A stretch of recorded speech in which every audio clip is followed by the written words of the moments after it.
Good day, folks. Welcome to episode 3. Today, cooking with Dave and growing on the coast. All shapes and forms. We're going to be talking about growing ourselves, our bodies, our food to feed our bodies, our careers, our community, and our children. We got a lot to get to today. So, check it out. We're going to be going straight to Roberts Creek to meet up with Randy Shore at his home, talking about his new cookbook, Grow What You Eat What You Grow. We're going to be getting some fresh herbs out of his garden, and he's going to be making us lunch on the show. After that, we're going to be talking to Jeremy Valeriot about jumping into the heated Sunshine Coast political race and being a new father. He's the father of 2 beautiful twins. 2 of them. That's how they come. And last but not least, my favorite children's store on the coast, Giggle and Bloom, where we're going to be learning about the gear that it takes to raise a child these days. And as you know, it takes a lot of gear. So, come on down. Don't worry, Brett's back with big words today, and of course, Norman will have some advice for us. So I hope you enjoy episode 3. It's going to be a real blast. Let's go. All right, here we are on Randy Shore's property in beautiful Roberts Creek, classic Roberts Creek day, and I'm going to allow Randy to introduce himself. I am Randy Shore. I'm a Vancouver Sun reporter, and I'm the Sun's Green Man blogger. I write about recipes, gardening, and all things edible. And every meal at my house starts in the garden. So that's where we're going now. So what's a little bit unique about my pesto is that it's made with at least half parsley or any other soft herbs that you have around the garden, even arugula or spinach. In this case, we're going to go with a big mitt full of parsley, and then we're going to fill out the pesto with another big mitt full of basil. When you cut back the basil, it's like... it actually softens the flavor a little bit, makes it a little more fresh, and it costs a lot less, which to me makes a big difference. See, there's many aspects to why we want to grow what we eat and eat what we grow is not just flavor, health, but cost. I mean, let's be honest, these days, we got to consider that. All right, and then what else do we need? We're going to go in the greenhouse now, and we're going to get some basil. All right. So, we're in the greenhouse now. Why do I need a greenhouse? You need a greenhouse because you can extend your growing season by 2 months in the spring and 2 months in the fall. It's the end of October, nearly November, and I don't know if you can see this, but there's some beautiful fresh basil here. This is a tropical plant. Huge. And then these, I got excited when I came in. What are these beautiful morsels? These limes? Meyer lemons. Those are kind of like a small, sweet lemon, and yeah, they're terrific. A Meyer lemon pie, like a key lime pie, absolutely fabulous. And would they be good in a beverage, maybe? Oh yeah, absolutely. Yeah. Maybe we could talk about that later. All right. Okay, so we have the basil. Excellent. Yeah, we're gonna harvest some basil. It's a lot cheaper to grow it than it is to buy it. But if you do have to buy it, like I said, this recipe is really nice because it only uses half basil. And I don't know about you, but where I pick up my basil, it comes in a hard plastic shell, which I feel guilty about every single time. Which is about twice the size of a credit card. Yeah, and so not that useful. Yeah, exactly, and I'm throwing this out. I'm having to recycle it every single time. There's no waste here. That's what's gorgeous. Yeah, that's about $12 worth of basil. Oh, at least. At least. Yeah. All right. So we're going to take this inside, and you're going to show us how to prepare the pesto? We are going inside to the kitchen, and going to get some nice big leaves for our garnish. Oh, beautiful. Anytime you do a recipe for the first time, always measure out all your ingredients in advance. It just makes everything a lot easier.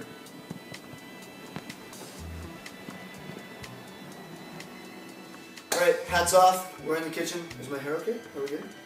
Okay, good. That's pretty good. All right, so, Randy, what are we making? We are making one of the signature recipes from my book, Grow What You Eat What You Grow. It's super simple, fresh garden pesto. And as we talked about outside, lots of fresh herbs. That's a carefully measured cup right there. And another carefully measured cup of that. Pre-washed, food safe. Absolutely, yeah. Oh, and, okay, shiny object. Dave's distracted. You got it? There it is. There it is, folks. What is this, sir? That's a Shun Santoku knife, and every samurai needs his sword. Absolutely. You have seen me drilling over this in the past. Seasoned kitchen. If you look real close, you'll see 30-odd layers of steel. And my own mustache. And mustache. Nice. All right, so let's go. Sorry, totally distracted. You want to work with the knife? Let's get the lemon zest into this thing. This is what sets my pesto apart from a lot of pestos. is that it gets a really nice fresh punch from the lemon. And we were talking about earlier, the microplane also. We won't say. Well, we won't say it. We don't want to be. We don't want to be gregarious. So, and I've got friends who use this in a bar. They say it is actually the best lemon press ever. Does a nice job. I got to try it someday. Because, oh, can I? Oh, yeah. Go ahead. You got the arm strength for that? It's pretty hard. The baby. Whoa! Whoa, hey, see, buddy. That was one-handed. That was one hand. All right. I'll show you. I gotta back you off now. Norman says, Out of always control. press your lemons by hand. By hand? You know those things in the 80s? They're like, remember? Oh, I do. You do remember the 80s, right? I remember the 70s better, but yeah. Yeah, okay. So anyways, moving on. Okay, here we go. Now is this... This is my little bit of homegrown garlic. Oh now, my the recipe calls for 2 cloves, but I'm thinking one's gonna be enough. If you put 2, that's like 8 normal. Yeah. Let's have a little Parmesan cheese, which is pretty standard, and we'll have some yes, please, cracked chilies. Yes, that please. adds a little interest. Black pepper. Let's get some salt. See, it's so much better when they do. See, just so you know, folks, people have been wondering about cooking with Dave. And they're like, but you're not a cook. Yeah, thank you. Thanks, got folks. No, but that's not the point. The point is, I've got my skills. You got your skills. I'm not a writer. You are. I'm never writing a cookbook, but I'm going to consume them. I'm going to enjoy them. I do what I do. You do what you do well. And any great teacher recognizes that if someone else can teach it better and you can get them, that's where we go. So that's why we're here with Randy today. All right, 1 second. All right, I'm back. Okay, please tell me you cut on that. Did you cut it or did we keep going? You know what? See, this is what we did. Pine nuts. Okay, now this is what I was wondering about. I do have some formal training from a restaurant in the past. And the pine nuts is why Top Chef would always yell at us because these aren't cheap. Nope. You can't grow these, right? No, you can't grow them here. In fact, I'm sure that almost all the pine nuts in the world come from China. Okay. Yeah. Made in China. That's high in quality. China. High quality. High quality. Okay, now the recipe calls for about a half cup of olive oil, but we're just gonna sort of wing it here at first. I like it. And Just do it. I'm gonna clap the lid on. I'm gonna start it up, and I'm just gonna keep on pouring the olive oil in until I get the consistency that I Okay, want. so, and what, are you looking for liquidy or like a paste? I say a loose paste. Okay, so we're talking like kind of like almond butter. No, a little bit looser than that. Looser. Yeah. Okay. Okay, here we go. It's gonna be noisy. Just say it.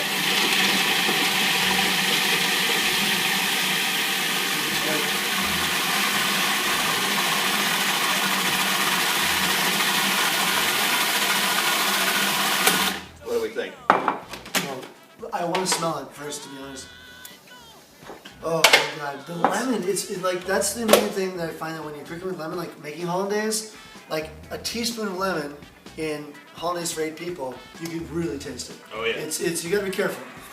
So there That's we go. gorgeous. That is that's the basic pesto, and you're gonna want.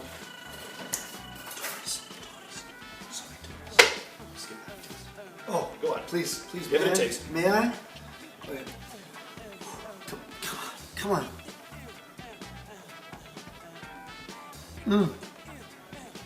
What I gotta say is like almost the texture is what hits me first. Is what I love about it. Is see, food should be tactile in so many ways, and that was the first thing that hit me was just the mouthfeel. Granular in like a nice way, the pine nuts, and you still have the crunch of a nut. Yep. Like, you're not gonna buy store-bought pesto and have a crunchiness. And there's the chili. Oh, I'm not making this up, folks. I couldn't fake this. Whew, that's got some kick. I like it. All right. No, you're not gonna be bored when you eat this. No, that's unbelievable. Like, so we got the pasta going. To kill some time, I need a big word for Brett. A big word. To do with like growing food. Growing food. All right. How about the secret to growing radishes?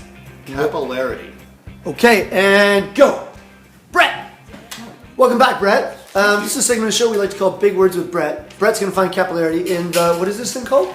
This is actually a paper-based dictionary, Dave. And we are using Randy's today. He We is are. a writer, so he has a monster dictionary wrapped in plastic. Wrapped in plastic. To keep it safe from the West Coast weather. So capillarity. For those of you who enjoyed Twin Peaks. Capillarity, let's have a look here. We've got Cape York, Capus... We don't have much time, sir. No, there is no capillarity in this dictionary. Okay. Capillarity. Capillarity. No. I'm putting you on the spot. You're a high school science teacher. I am. So capillarity is the capacity for a substance to draw in fluids from around it and draw them up into itself. No, you just did that? Okay, Randy, is he correct?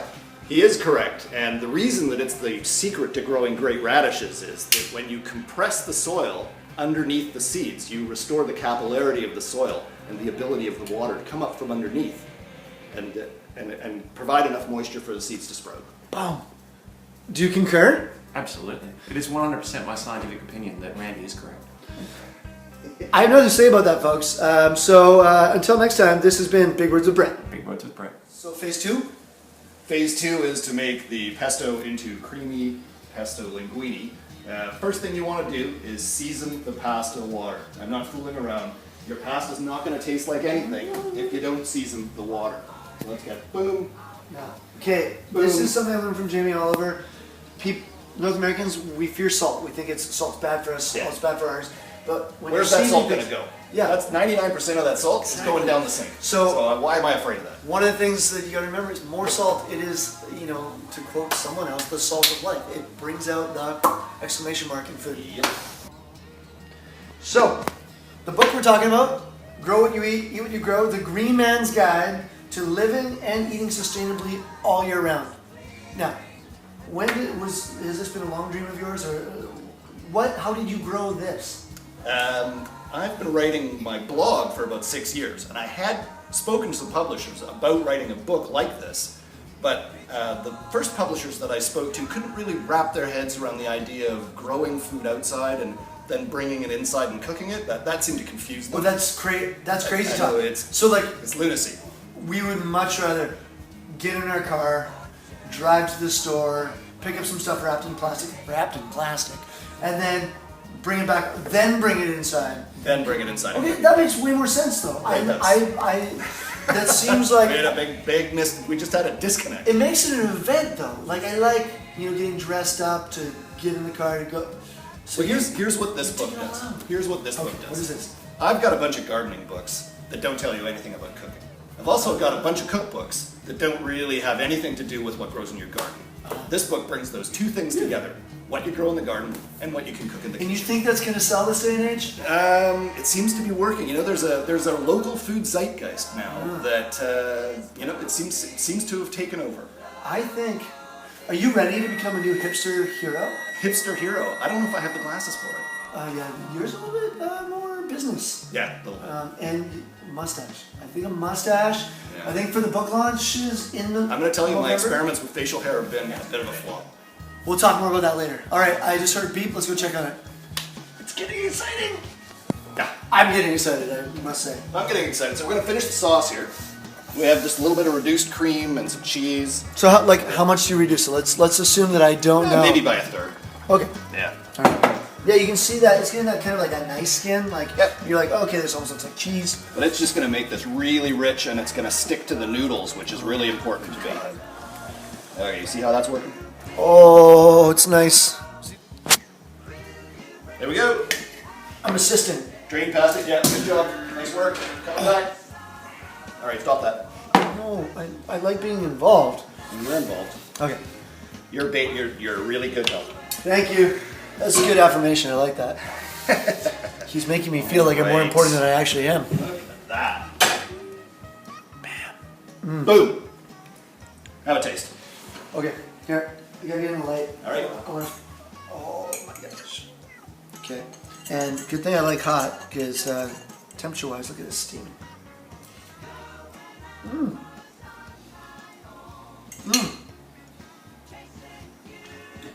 What I love is the parsley.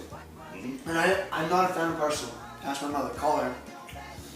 But it's, as you said, it's so fresh. Yeah. It's actually very forward and grassy in a nice way. Like this tastes like it came out of The garden. Dude, this come out of You grow it outside. No way, and fancy you bring that. it inside. Yeah, one more time. You You grow it outside, that like there, out there, and then you bring it in the house and cook it. and then you put it inside. Yeah. All right. Well, we're gonna make our way to the table. I'm already happy. Thank you so much. Pleasure. Huge. Best of luck. Thank you. Next month. When's your next book launch? My book launch in Vancouver is November 6th at Barbara Joe's Books to Cooks, but you can buy it here on the coast at the Season Kitchen. You already know where that is, folks. Yeah. So, Randy, his property, his garden, we got some eating to do. Cheers.